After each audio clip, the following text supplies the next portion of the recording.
29 जुलाई 2020 और आपका स्वागत है यूपीएससी पीएससी एग्ज़ाम मंथन में। चलिए शुरू करते हैं आज का डेली करंट अफेयर्स मंथन। आज की पहली न्यूज़ बाघों के संरक्षण से संबंधित है। यह न्यूज़ दैनिक जागरण से ली गई है। कंटेक्स्ट क्या है इस न्यूज़ का? कंटेक्स्ट है कि आज विश्व बाघ संरक्षण दिवस है और विश्व बाघ संरक्षण दिवस के मौके पर पर्यावरण मंत्री ने राष्ट्रीय बाघ संरक्षण प्राधिकरण द्वारा 2018 में जो सर्वे किया गया था उससे संबंधित बाघों से संबंधित कुछ आंकड़े प्रस्तुत किए हैं। बाघों का संरक्षण हमेशा से एग्जामिनर का बहुत ही फेवरेट एरिया रहा है। यूजुअली यहाँ से क्वेश्चन पूछे जाते रहे हैं। यूपीएससी में, पीएससी में और दूसरे एग्ज़ाम्स में भी इससे क्वेश्चन पूछे जाते रहे हैं। अभी रिसेंट जो क्वेश्चन पूछा गया था वो एम स्ट्राइप से संबंधित था कि एम स्ट्राइप जो कि बाघों के एम स्ट्राइप जो यूज़ किया जाता है वो किससे संबंधित है। तो इसे आपको बहुत ही होलिस्टिकली कवर करना है। आइए देखते हैं कि ये न्यूज़ हमारे लिए किस किस तरह से इम्पॉर्टेंट है। सारे एंगल को हम यहाँ पे डिस्कस करेंगे। सबसे पहली चीज़ तो ये है कि भारत में विश्व में मिलने वाले सारे बाघों का 70% हिस्सा भारत में मिलता है, जो कि अपने आप में बहुत अच्छा है। हमारे यहाँ जो 3 शीर्ष राज्य हैं वो हैं मध्य प्रदेश, कर्नाटक और उत्तराखंड। जो मध्य प्रदेश है उसे टाइगर स्टेट का दर्जा भी दिया गया है क्योंकि यहाँ पे सबसे अधिक बाघ मिले हैं। इसके साथ ही 3 शीर्ष जो टाइगर रिजर्व्स हैं उनकी अगर बात करें तो एक है Jim Corbett national park Uttarakhand का, दूसरा नागरहोल नेशनल पार्क तथा तीसरा बांदीपुर नेशनल पार्क। ये 3 नेशनल पार्क बहुत ही शीर्ष पर हैं जहाँ पे सबसे सर्वाधिक टाइगर मिले हैं। हमारे पास विश्व का सिर्फ 2.5% ही भूमि का हिस्सा है, लेकिन फिर भी भारत 70% बाघों को संरक्षण प्रोवाइड कर रहा है विश्व के। आइए आगे और जानते हैं कि क्या क्या फैक्ट्स इससे रिलेटेड हमारे काम के हैं। अगर देखा जाए 2006 से 2018 की स्थिति तो बाघों की संख्या बढ़ती हुई ही दिख रही है।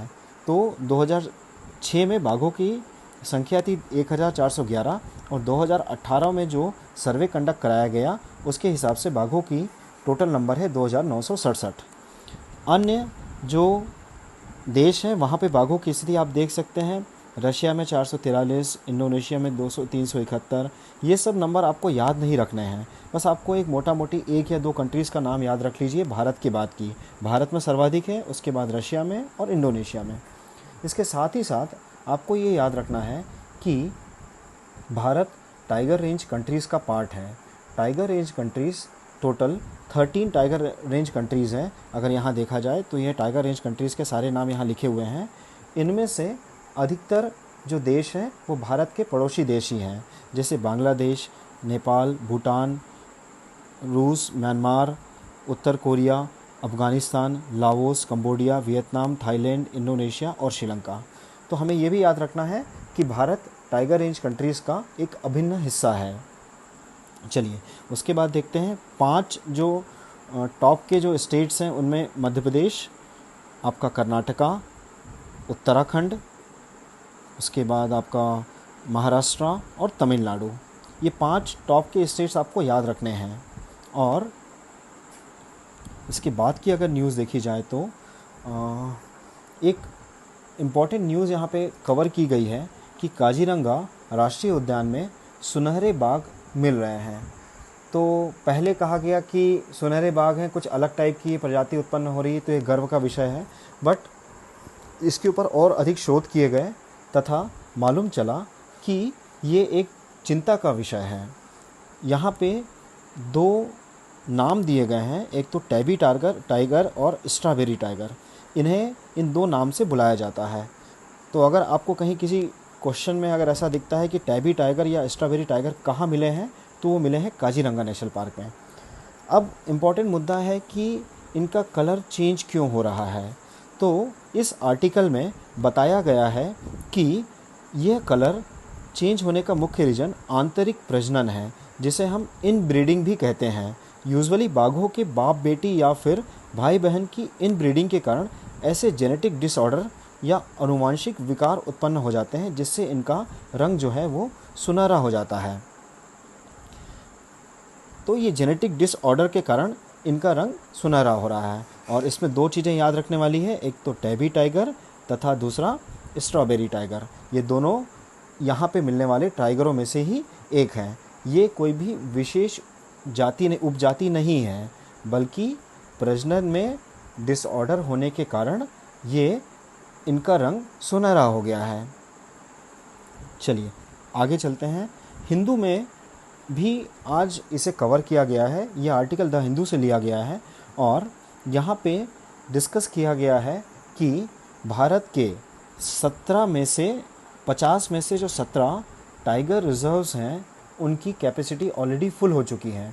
मतलब लेट्स से कि अगर कोई टाइगर रिजर्व बनाया गया है और उसकी कैपेसिटी 25 है, तो ऐसे 17 जो टाइगर रिजर्व हैं उनकी कैपेसिटी बढ़ चुकी है। तो यहाँ पे इस आर्टिकल में यही बात कही गई है। और इसके साथ ही साथ एक और इम्पॉर्टेंट फैक्ट यहाँ बताया गया है, वो ये है कि जो 30% टाइगर हैं 30% टाइगर हैं आपके 2967 टाइगर्स में से, मतलब लगभग 1000 टाइगर्स, तो ये टाइगर्स टाइगर रिजर्व में नहीं रह रहे हैं क्योंकि कैपेसिटी ऑलरेडी फुल हो चुकी है। तो ये उसके सराउंडिंग एरियाज़ में बाहर निकल रहे हैं और इस कारण से ही हमें आए दिन मैन एनिमल कॉन्फ्लिक्ट वाली जो खबरें हैं वो सुनाई देती रहती है। चलिए आगे और इससे रिलेटेड कुछ फैक्ट्स और फिगर्स के अगर डिस्कस करें हम, तो कुछ फैक्ट्स और फिगर्स हम देखना चाहिए हमें। कंट्री में टोटल नंबर ऑफ टाइगर्स मिले हैं 2967। 70% टाइगर्स विश्व के भारत में ही मिल रहे होते हैं। मध्य प्रदेश में हाईएस्ट टाइगर्स मिले हुए हैं, दूसरे नंबर पे कर्नाटका और तीसरे नंबर में उत्तराखंड है। छत्तीसगढ़ और मिजोरम, यहाँ दोनों स्टेट में टाइगर्स के जो नंबर है वो कम हुए हैं और दूसरे जो स्टेट्स हैं वहाँ पे पॉजिटिव ही मिला है। इसके साथ में सबसे अधिक जो रिड्यूस हुए हैं नंबर, हाईएस्ट नंबर जो है वो है पेंच टाइगर रिजर्व का, जो कि मध्य प्रदेश में है। और सत्यमंगलम टाइगर रिजर्व जो है वहाँ पे मैक्सिमम इम्प्रूवमेंट देखने को मिला है।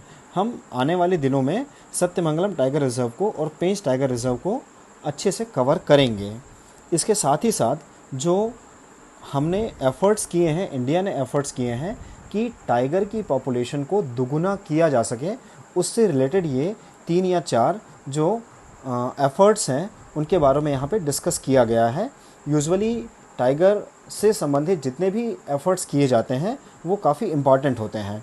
पहला है MS टाइप, ये एक मॉनिटरिंग टाइप का सिस्टम बनाया गया है जो कि जिसमें कि कम्प्लीटली NTCA ने इसे डेवलप किया है और ये बाघों से संबंधित है। दूसरा है T+2 स्लोगन दिया गया है, T+2 स्लोगन दिया गया है और ये WWF का है ये। और तीसरा है tiger global tiger initiative GTI program है, इसमें भी ये वर्ल्ड बैंक का प्रोग्राम है और इसमें भी टाइगर के कंजर्वेशन की बात की गई है। प्रोजेक्ट टाइगर भारत ने लॉन्च किया था 1973 में। इन सब के कारण ही ये सब जो एफ़र्ट्स लगाए हैं भारत ने, इसी कारण ही भारत में जो टाइगर्स हैं उनके नंबर का इजाफा देखने को मिला है। चलिए अगले न्यूज़ पर आर्टिकल पर चलते हैं। अगला न्यूज़ का आर्टिकल है जो कि संबंधित है माइक्रो फाइनेंसिंग संस्था। कंटेक्स्ट क्या है इस न्यूज़ का?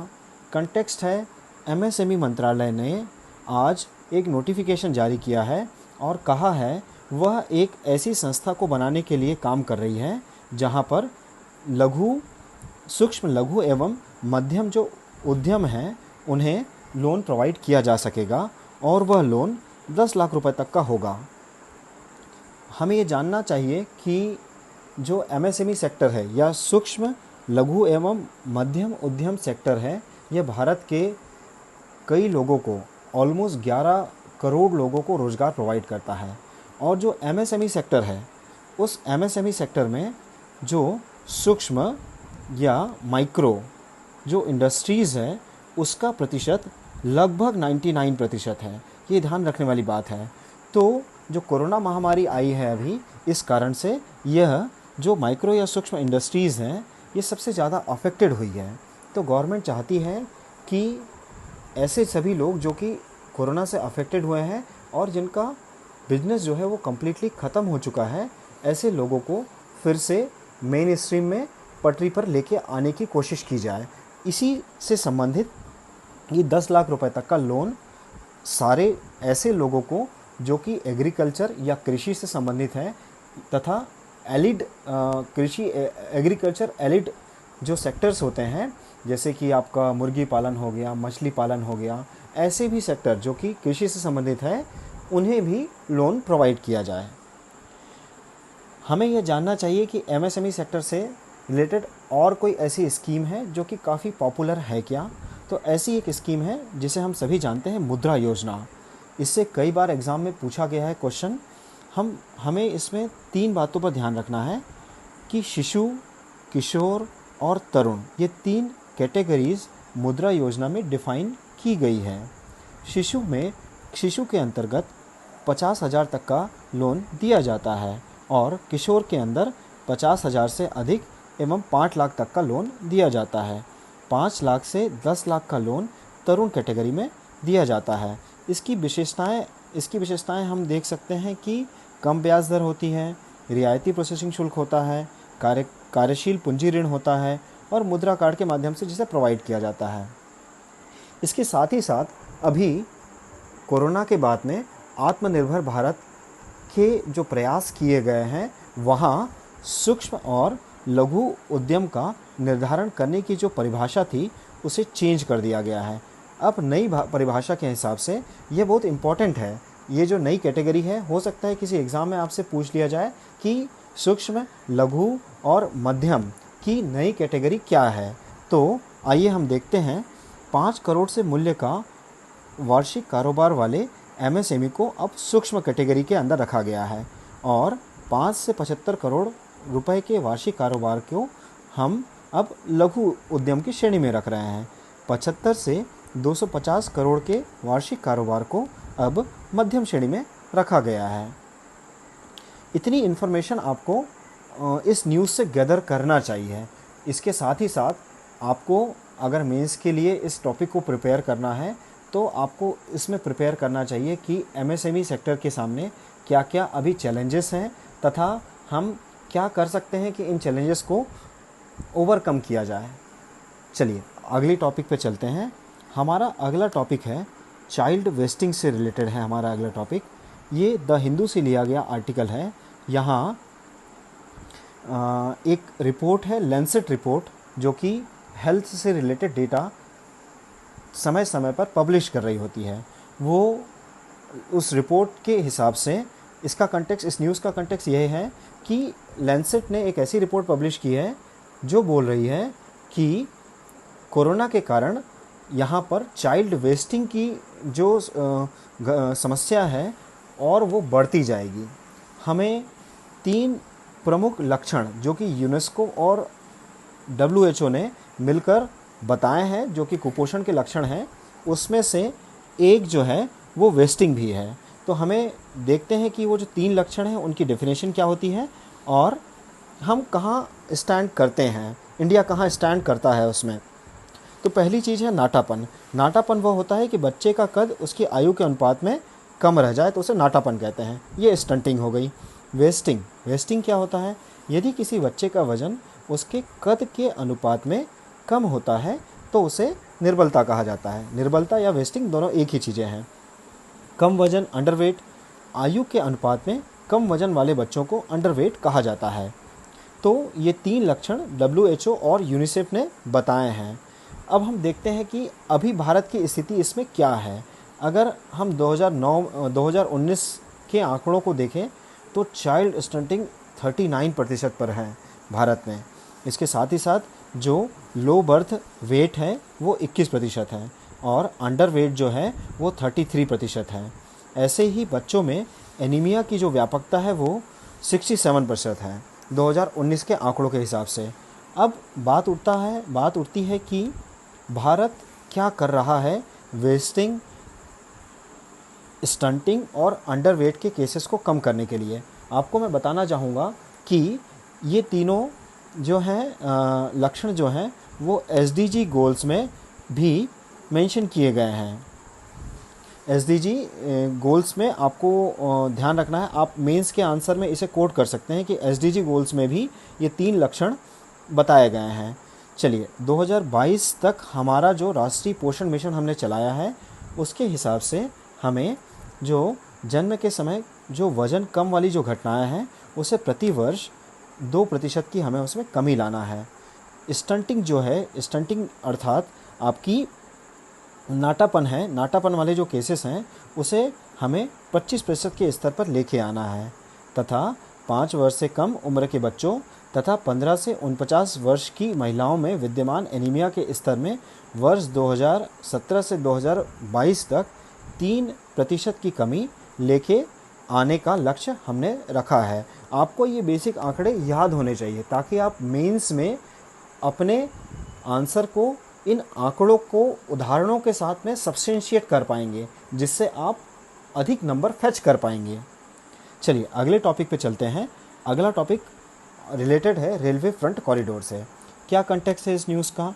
इस न्यूज़ का कंटेक्स्ट है कि आत्मनिर्भर भारत के प्रसार के साथ ही हम जो रेल मिनिस्ट्री है उसने कहा है कि अब जो हमारे फ्रेट कॉरिडोर होंगे उन पटरियों पर प्राइवेट मालगाड़ियाँ भी हम दौड़ाएंगे। अब इसके पहले आपको पता ही होगा कि रेल मंत्रालय ने पहले ही डिक्लेयर किया है कि हम जो यात्री रेल सेवाएं हैं उसमें भी प्राइवेट पार्टिसिपेशन को हम इंक्लूड करने जा रहे हैं। तो रेल यात्रियों के साथ में जिस तरह पटरियों में अब प्राइवेट ट्रेनें दौड़ रही है, वैसे ही हम फ्रेट कॉरिडोर पर भी प्राइवेट मालगाड़ियों को लेके आने की कोशिश करेंगे। आखिर कंटेक्स्ट इन सब के पीछे क्या रीज़न है ये सब का? तो एक तो फ्रेट कॉरिडोर, हमें जानना चाहिए कि फ्रेट कॉरिडोर बनाने की ज़रूरत क्यों पड़ी। अगर आप अभी की करंट सिचुएशन देखेंगे तो उसमें जो नॉर्मल ट्रेनें जिन पटरियों पर चल रही होती है उन्हीं पर मालगाड़ियाँ भी चल रही होती हैं, और आपको पता ही होगा जो यात्री गाड़ियाँ हैं उनको मालगाड़ियों के कंपैरिजन में अधिक प्रेफरेंस दिया जाता है, और जिससे मालगाड़ियाँ अपने गंतव्य पर समय पर नहीं पहुंच पाती है। वो जितना भी उसमें टाइम होता है वो हमेशा डिले हो जाता है।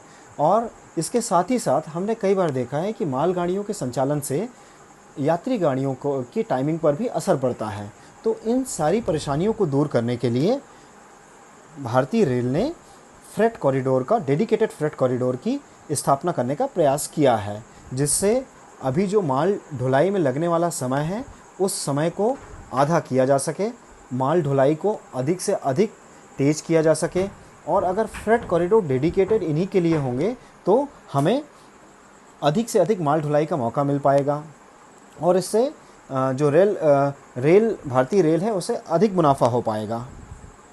चलिए हम देखते हैं कि जो 2 freight corridor, eastern freight corridor और वेस्टर्न फ्रेट कॉरिडोर, वो कहाँ से कहाँ तक बनाए गए हैं। इस मैप के माध्यम से हम इन दोनों फ्रेट कॉरिडोर को यहाँ देखने का प्रयास करेंगे। यहाँ पे अगर देखा जाए तो 2 फ्रेट कॉरिडोर सरकार ने बनाने की घोषणा की थी, तथा एक इम्पॉर्टेंट पॉइंट नोट करने वाला है कि हम पहली बार डबल डेकर मालगाड़ियाँ चलाने का प्रयास इन फ्रेट कॉरिडोर के माध्यम से करने वाले हैं, जिसे पूर्णतः आप दोनों साधनों पर निर्भर किया जाएगा। एक तो आपका डीजल इंजन पर भी और आपका विद्युतीकरण वाली लाइनों को भी उसमें अप्लाई होंगे। तो देखते हैं कि जो वेस्टर्न फ्रेट कॉरिडोर है वो दादरी, उत्तर प्रदेश के दादरी से चलकर यहाँ मुंबई तक आता है। तो अगर वेस्टर्न फ्रेट कॉरिडोर की बात की जाए तो इसमें 5 राज्य कवर होते हैं।